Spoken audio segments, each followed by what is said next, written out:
大家好，我是阿光。冬天我们一定要多吃白萝卜。首先准备一条白萝卜，刮掉外皮，然后把头尾切掉一小部分。接下来我们对半切开。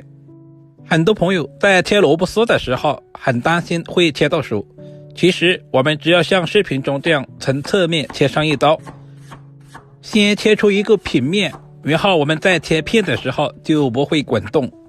今天的萝卜丝我们尽量的切小一些，这样方便下一步的操作。老人常说冬天的萝卜赛人参，所以我们一定要多吃一些萝卜，这样对身体非常的有益。萝卜的做法也有很多种，今天分享一道不一样的新吃法。把所有的白萝卜切成视频中这样均匀的细丝，放在准备好的大碗中备用。接下来我们要来处理一下，往碗中加入一大勺的食盐，然后再抓拌一下，使每一根萝卜丝表面都能够裹上薄薄的一层食盐。这一步的目的是杀出萝卜丝里面的水分，同时可以去除萝卜里面的苦涩味。放在一旁腌制10分钟左右。接下来我们简单的准备一些配菜，准备小块去皮的胡萝卜，同样也切成薄片。胡萝卜含有丰富的胡萝卜素，也是小朋友们特别喜欢吃的。稍微的整理一下，我们再切成稍微细一点的胡萝卜丝。胡萝卜丝切好以后，我们再切成小丁。胡萝卜丁我们也要切小一些，这样方便成熟也方便入味。全部切成视频中这样，放在提前准备好的碗中备用。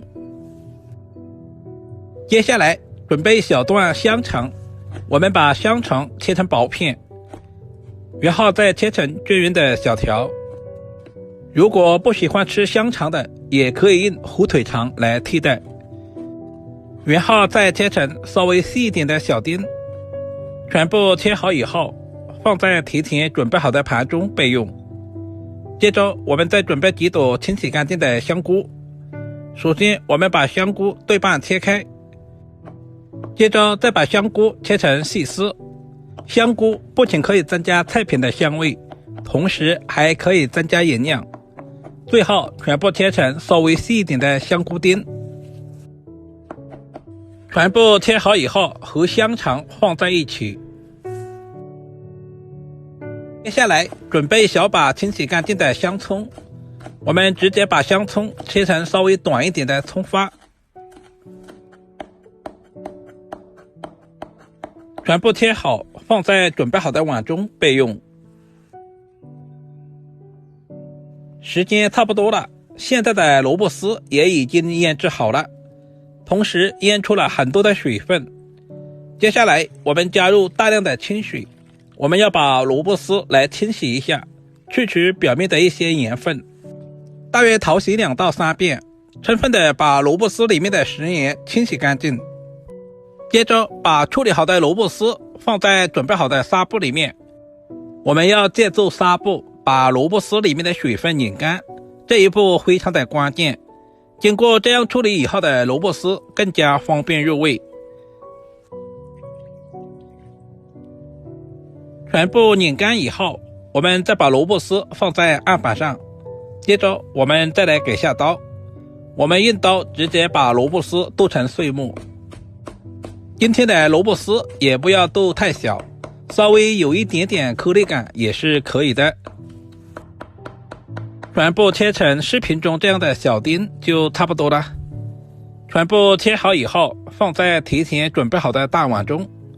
接下来我们起锅，加入少量的食用油，油温烧热以后，下入切好的火腿丁，然后把胡萝卜丁也倒下去，开小火煸炒，充分的把胡萝卜丁炒熟，把火腿丁炒出香味。接下来我们再把香菇丁也倒在里面，再次翻炒均匀，把香菇炒出香味。接下来我们加入少量的鸡精调味，这里我们千万不能加食盐，因为香肠比较咸。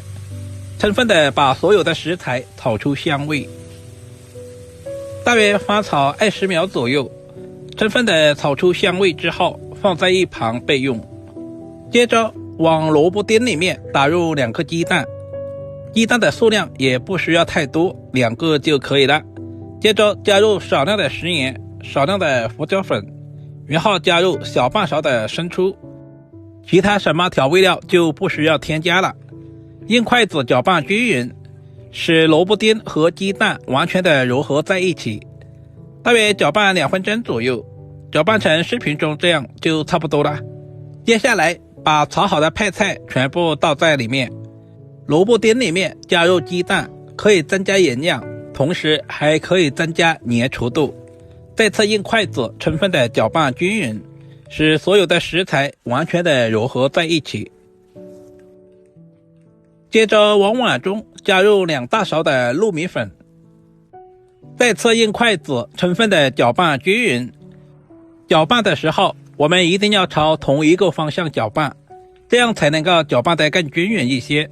大约搅拌2分钟左右，搅拌至没有干糯米粉就差不多了。搅拌成视频中这样的粘稠度就可以了。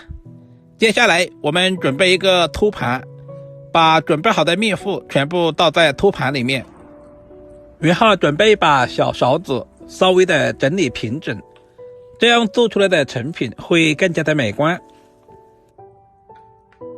接下来我们准备一个蒸锅，我们就把托盘放在蒸锅里面，靠上锅盖，开大火，大约蒸25分钟左右。时间差不多了，我们打开锅盖看一下，哇，好香啊，整个厨房都是萝卜的鲜香味。现在的白萝卜鸡蛋饼已经完全的蒸熟了，我们就用食品夹取出来，放在一旁晾凉。晾凉之后，我们再用小刀在四周划一下，这样方便脱模。托盘的底部铺上了汽油纸，像视频中这样直接倒靠过来就可以了。接着我们再来改下刀，我们首先对半切开，然后再切成2公分左右的小长条。其实现在也可以开始吃了，喜欢吃辣椒的可以蘸一些辣椒酱，如果不喜欢吃辣椒的可以直接食用。为了更加的好吃，我们还需要加工一下，往平底锅里面加入少量的食用油，我们再把萝卜鸡蛋条放在锅里面煎制一下，全程开中小火慢慢的煎制，我们要把2面都煎至金黄。亲爱的朋友们，视频都看到这里了，借您花菜的小手点个赞再走呗。您的每一个点赞留言都是我前进最大的动力，非常感谢您一直以来的支持与鼓励。像视频中这样煎至2面均黄，直到隔壁都能闻到香味就可以出锅了。外酥里嫩，看着都非常的有食欲。如果你也喜欢，就收藏起来试试吧。如果今天的视频对您有一点点帮助，就麻烦点赞、收藏、留言并转发出去。另外头像还可以看到更多家常菜制作视频。好了，今天的视频就简单的分享到这里了，我们下个视频再见吧。